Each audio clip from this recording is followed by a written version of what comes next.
Halloran Group is a privately owned specialty management consulting firm. And by the way, just celebrated their 15th-year anniversary of business, so congratulations to Laurie.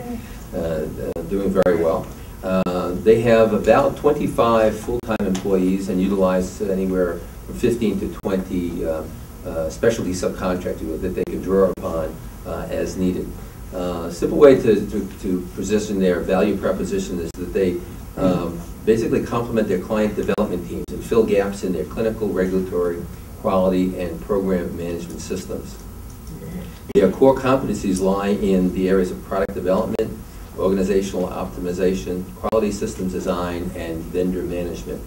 And what they wind up doing is specializing their energies to provide clients with, quote, on-demand expertise as needed, product development strategies, and quality systems optimization. So it's kind of in a nutshell what the Halloran Group is all about. The markets they serve are primarily focused in the pharma, biotech, and medical device areas.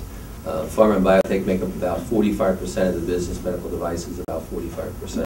That's their primary focus.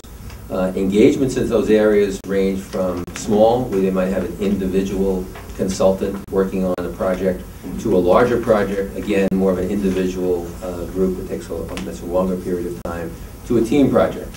And put in perspective from a revenue standpoint, a small might be X per month in revenue, a large would be 2X, and a team project would be 5X. And duration could be anywhere from a few weeks to almost a year, depending on the activity. Or 5 in the pharma side, yes. So they do have a broad spectrum, if you will, of clients and engagements, and then have models and activities models to support that activity. From a competition standpoint, there's a few individual competitors in the areas of on-demand services and quality systems, but in the areas of organizational optimization, they're much smaller and more diverse than the other areas. The good news from a growth standpoint, due to a lot of early work from Laurie and her team, has really started to pay off. The company has enjoyed recently 15 to 20% growth over the past few years, evenly spread across those areas of specialty. They are approaching revenues of $6 million, and they have a heavy concentration of clients specifically here in the Commonwealth area. So when we look at the strategic challenge, if you will, it's more of a strategic opportunity as we position it. There has been an increasing growth rate in the biotech sector, specifically in areas outside the Commonwealth, like California.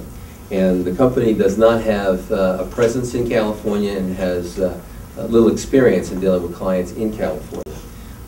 So the real question comes down to is taking advantage of this emerging market opportunity. And the question that Laurie has on her mind is, can we replicate the business model in the new marketplace, or does she have to undergo major changes in the way she has defined her business model to take advantage of the new market and to get traction in that area? There are a number of areas, certainly, that Laurie wants to get her arms around. But in assessing the strategy that's to be employed, the most important is, in her mind, is to identify the right individual to head up this initiative.